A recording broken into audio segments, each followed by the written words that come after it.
Friends, 1473 days of war between Russia and Ukraine, while 8 days of aggression on Iran by Zionist regime, Iran and American imperialism. As far as war between Russia and Ukraine is concerned, in brief, there have been exchange of prisoners of war on 5th and 6th March, totaling 500 from both the sides.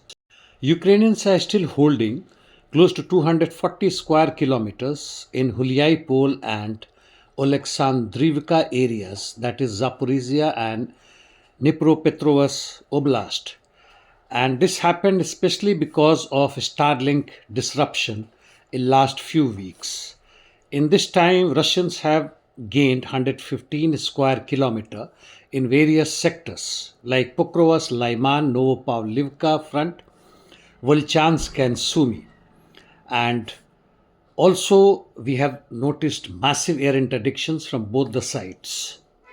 Now coming to the war that is ongoing in Middle East, some of the general points like US had issued Indian refineries a special permit. They can buy Russian oil on tankers until 4th April. US Treasury Secretary Scott Bessent passed this information saying that the Indians or Russians are not likely to gain too much, and this special permission is granted because of shortage of oil in the global market. However, more important point that what we see in social media platforms, especially in Telegram, that Russians are getting disillusioned about the Indian-Russian Pact, Agreement, Treaty or Friendship, and they also see that the black sheep in BRICS is India. However, as far as Indian enthusiasts, especially those who support the present fascist regime in India as well as American imperialism, they are buoyed with this development. They say it is masterstroke of Indian regime. I don't see how, but anyway, let us advance further. The other general point is the Azerbaijanis' likely involvement in Iranian war. Their reserves, their troops, especially their artillery, etc., are moving on Iranian border. Azerbaijani regime has blamed Iran that the drone attack was by Iran, despite Iran denying it. And it is clear that this has been done by Mossad. But the present regime in Azerbaijan, very happy that what it did in Artsakh, throwing out 100,000 Armenians and capturing the region. And of course, its leader, Aliyev, has become 100% loyal to Trumpism. And let us see how the events take place from here onward. In the meantime, both the sides are being attacked heavily by each other using drones, missiles and other projectiles, weapons, systems. Iran is attacking UAE. It hit Bahrain, Kuwait, Iraq, Tel Aviv, UAE, Qatar, Cyprus, basically on oil refineries and wherever possible the military bases. And the last one was their Wave 22nd, which they call part of Operation True Promise 4.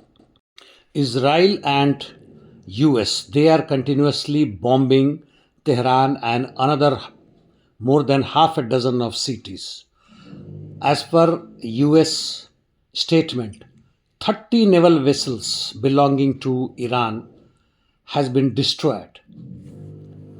Iranians' aircraft carrier Shahid Bagheri also has been almost destroyed, which could carry helicopters and UAVs. For the time being, Iranian Navy has been neutralized, and basically because their electronic warfare, they have lagged quite a lot against American and Israelis ones. As far as Lebanon is concerned, IDF offensive operation in areas of Hula, Kalat, Deba, Misi al Zobal, etc., continuing, which is basically in southern Lebanon. They are continuously bombing Beirut suburbs, Tyre, and other cities. Hezbollah too continuously hitting northern part of Israel. The Israelis' ground offensive against Hezbollah is not very successful, including their helicopter attacks. In addition to Azerbaijan, US Special Forces deployment has started. 9 US MC-13Z, which is transport aircraft carrying troops, are being positioned landing in UK. As far as the Quds Baloch insurgency is concerned, aided by Mossad and CIA, hasn't started yet, and it looks like so far it has fizzled out. But let us see how it develops in the future. In Iraq, full scale clashes between US along with its Apache helicopters and the resistance forces, Katab Sayed al Shuhade, etc., is on. US air base in Baghdad is attacked. The UK's company of oil in Basra is also attacked and burning. The war is likely to continue for longer time. The Brent crude oil has crossed $94 per barrel, and other essential items will show their color soon. In fact, they're already showing, especially like food, medicine, etc. The world is burning. Why? Because capitalism, imperialism have reached to a dead end where there is no future of it unless there are wars. But at this scale, which is likely to destroy the world itself, and see what is happening to the climate. No one is bothered about that. And that's all for the day, friends. See you tomorrow. Thank you.